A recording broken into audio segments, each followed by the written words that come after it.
여러분 안녕하십니까? 최근 2주 사이 30여 명이나 집단 감염을 일으켰던 부산의 코로나19. 그 미스테리가 풀렸습니다. 부산시가 질병관리본부에 유전자 분석을 의뢰한 결과 환자들의 유전자에서 국내에는 없는 새로운 유전자가 검출됐는데요. 러시아 선박선원 집단 감염에서 검출된 것과 동일한 것이었습니다. 이만은 기자가 보도합니다. 러시아 선박 말고는 한동안 소강 상태를 보이던 부산의 코로나19를 재점화시킨 건 부경보건고 병설중학교와 부산기계공고였습니다. 2주 사이 두 학교 관련해서 발생한 환자만 30여 명.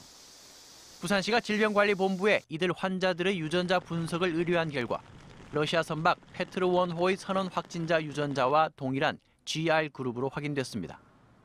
GR그룹은 우리나라에서는 아직까지 발견된 적이 없는 유전자. 때문에 최근 부산의 코로나19 집단 감염은 러시아 선박에서 비롯된 것이 확실시됩니다. 부경보건고등학교 병설중학교와 부산기계공업고등학교의 유전자 분석 결과는 지난번 러시아 선박 페트로원 선원에서 나온 유전자 분석 결과와 동일한 GR그룹이었습니다. 부산시 역학조사 결과 190번 환자는 페트로원호 수리에 참여했다가 코로나19에 감염된 뒤 배우자인 183번 환자를 감염시킨 것으로 나타났고, 이 183번 환자가 자신이 다니던 부경보건고 병설중학교에서 성인반 학생 등 10여 명을 감염시켰습니다. 183번 환자는 174번, 179번, 194번 환자와 함께 사하구의 한 커피숍에서 밀접 접촉했는데, 이들 중 한 명인 194번 환자가 부산기계공고에 다니던 자신의 아들을 감염시켜 193번 환자가 됐습니다. 193번 환자는 부산기계공고에서 같은 반 친구와 가족 접촉자 등 20여 명을 다시 감염시켰습니다. 부산시는 또 다른 집단 감염을 일으켰던 199번 환자의 회사가 선박 수리와 관련돼 있다는 사실을 확인하고 러시아 선박과의 연관성을 조사하고 있습니다. MBC 뉴스 이만흥입니다.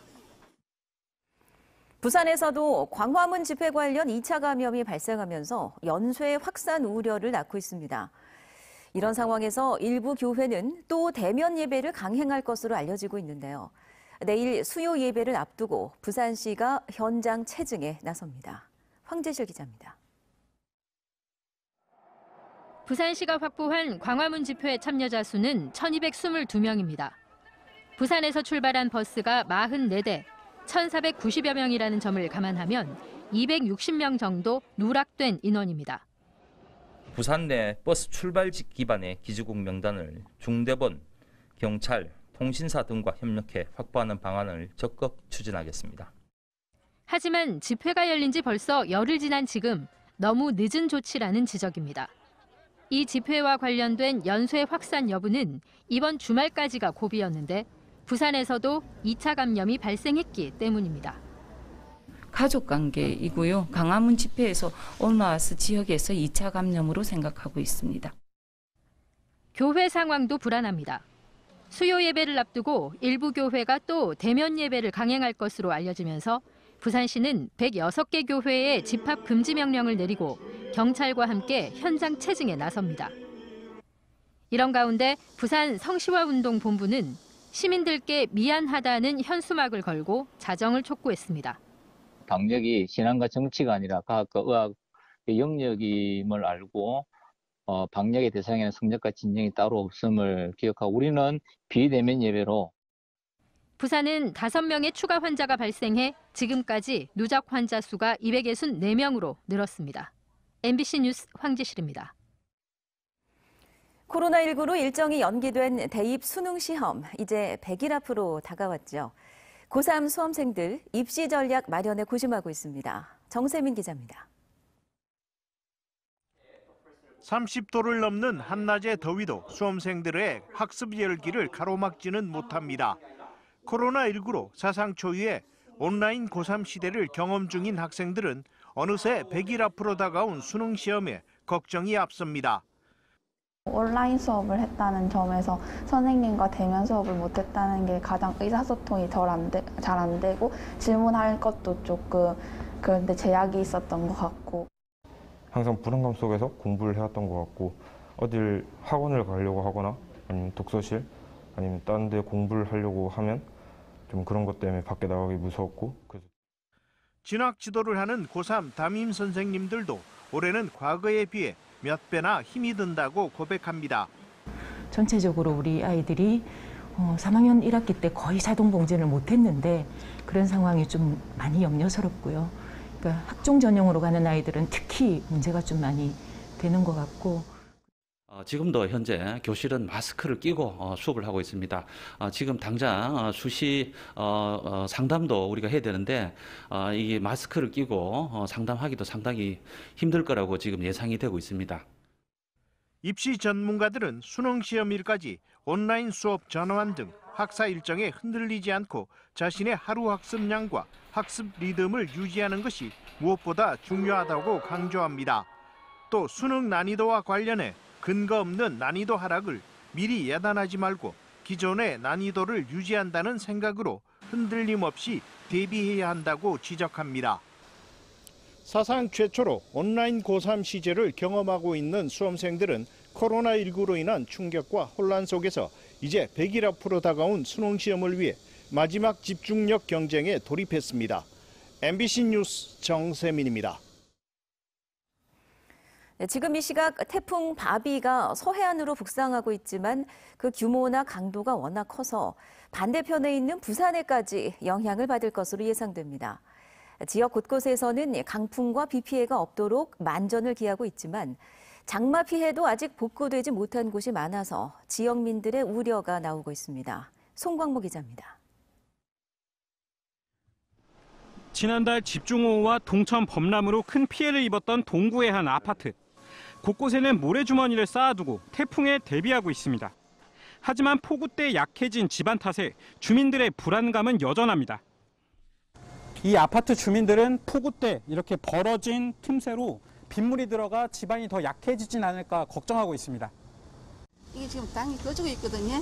비만 오면 이거 다 들어간다. 다 들어가면 이게 이제 어떻게 될지 모릅니다. 폭우 때 비탈면이 무너졌던 한 고등학교도 상황은 마찬가지. 비탈면에 천막을 덮고 긴급 복구는 마쳤지만 주택들은 아직 부실한 집안 위에 놓여 있습니다. 밑에가 무너지면 우리도 무너지잖아, 그지? 그러니까 지금 걱정이 많습니다. 그 위에가 보일러실인데 저 기름이 만땅 들어가 있거든요. 저게 무너지면 어떡하지? 태풍 바비가 부산에 가장 가까울 때는 내일 밤 11시쯤. 기상청은 태풍이 세력이 약해지지 않고 매우 강한 강도를 유지 중이라고 밝혔습니다. 특히 서해안을 따라 북상 중이지만 강풍 반경이 400km를 넘어 부산에도 초속 10에서 20m의 강한 바람이 불 것으로 예상됩니다. 입간판이나 양식장, 공사장, 전기시설 등 야외 시설물과 선박, 해안가 안전사고가 우려돼 오니 위험구역에 접근을 피하시고 피해가 없도록 대비하시기 바랍니다. 비는 오늘 밤 시작돼 모레까지 30에서 100mm의 강수량을 보이겠습니다. 부산 앞바다에는 최고 7m, 먼바다는 10m의 높은 파도가 예상돼 해안가 접근을 삼가야 합니다. MBC 뉴스 송광모입니다. 오거돈 전 부산시장의 성추행 사건과 관련해 경찰이 넉 달 만에 수사를 마무리지었습니다. 강제추행 한 건에 대해서는 기소 의견으로 검찰에 송치했지만 다른 의혹들은 증거를 찾지 못했습니다. 박준호 기자입니다. 지난 4월 부하 여직원을 강제 추행한 혐의로 사퇴한 오거돈 전 부산시장. 경찰이 넉 달 동안 수사를 벌였지만 결국 오 전 시장이 인정한 추행 혐의만 기소 의견으로 검찰에 송치됐습니다. 오 전 시장은 올해 성추행 사건 이외에도 총선 패배를 막기 위해 사퇴를 미뤘다는 공직선거법 위반 의혹과 지난해 또 다른 성추행 의혹 등 6건의 혐의로 조사를 받아왔지만 5건은 결국 무혐의 처분을 받았습니다. 경찰은 오 전 시장과 정무라인 인사들이 청와대나 여당 인사들과 통화한 기록이나 접촉한 흔적을 찾지 못했고 또 다른 성추행 의혹과 관련해선 피해 여성의 진술을 확보하지 못했다고 밝혔습니다. 성추행 사건 수습에 관여한 신진구, 장영철, 전현직 보좌관 등 정무라인 인사 5명도 수사했지만 혐의 없음으로 끝났습니다. 경찰은 오 전 시장 측이 사퇴 시점을 결정하지 않았고 피해 여성이 외부 정치와 무관하다는 성명서를 공개한 점 등을 근거로 보좌관들의 개입 의혹 등의 무혐의 결론을 내렸습니다. 경찰 스스로 한 점 부끄럼 없이 절망식 수사를 펼쳤다고 밝혔지만 결국 오전 시장이 인정한 강제추행 이외엔 별다른 성과를 내지 못해 면죄부 수사라는 비판도 나오고 있습니다. MBC 뉴스 박준호입니다. 이 부산교육청은 제8호 태풍 바비가 북상함에 따라서 오늘부터 비상근무체제에 들어갔습니다. 교육청은 태풍 피해를 최소화하기 위해서 오늘부터 재난대응 상황실을 가동하고 학교 등 모든 교육기관도 비상근무체제에 들어가도록 했습니다. 태풍이 근접해 위험이 예상되는 내일 오후에는 학생들의 안전을 위해서 학교 시간 조정과 원격 수업 전환, 휴업 등 선제 조치를 취하도록 학교 측에 당부했습니다. 자, 내일로 예정된 의사협회의 2차 집단 휴진에 대비해 부산시가 비상진료 대책 마련에 나섰습니다. 어제부터 응급의료기관 28곳에 대해 24시간 진료 체계를 유지하도록 하고 병원급 의료기관 169곳에도 진료 시간을 연장하고 주말과 공휴일 진료 협조를 요청했습니다. 부산시는 이에 앞서 지난 21일 의원급 의료기관 2,400여 곳의 진료 명령과 휴진 신고 명령을 발표했습니다. 코로나19 환자 치료를 전담하고 있는 부산대병원과 부산의료원의 의료진 이직률이 심각한 것으로 나타났습니다. 시민단체인 부산경남 미래정책의 정보공개 청구 자료에 따르면 부산대병원은 전임의사와 임상교수 요원의 퇴사 인원이 상반기에만 41명에 달했고 전문의 숫자도 정원에 크게 못 미치고 있습니다. 부산의료원 역시 의사 정원은 61명이지만 실제 근무 중인 의사는 55명으로 정원을 채우지 못하고 있습니다. 네, 좀 전에 전해드리지 못했던 경찰 특공대의 부산에서의 활약상 이어드리겠습니다. 현지호 기자입니다. 고층 건물 창가에 올라 투신 소동을 벌이는 한 남성. 경찰 특공대원들이 로프를 타고 잽싸게 내려와 건물 안으로 남성을 밀쳐넣습니다. 1초도 한눈 팔 수 없는 긴박한 순간. 오, 좋아. 한밤중에도 경찰 특공대의 활약은 이어졌습니다.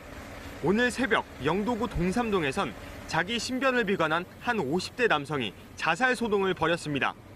온몸에 기름을 두른 채 LP가스에 불을 붙이려던 그 순간 소화가루가 나가자마자 경찰 특공대원들이 달려들어 순식간에 남성을 제압했습니다. 불이 번질 새조차 없이 펼쳐진 숨막히는 진압작전. 대치 상황은 2시간 넘게 이어졌지만 특공대의 투입으로 큰 사고 없이 상황은 마무리됐습니다. 위태로운 상황이었지만 매일매일 실전과도 같은 훈련이 작전 성공을 이끌었습니다.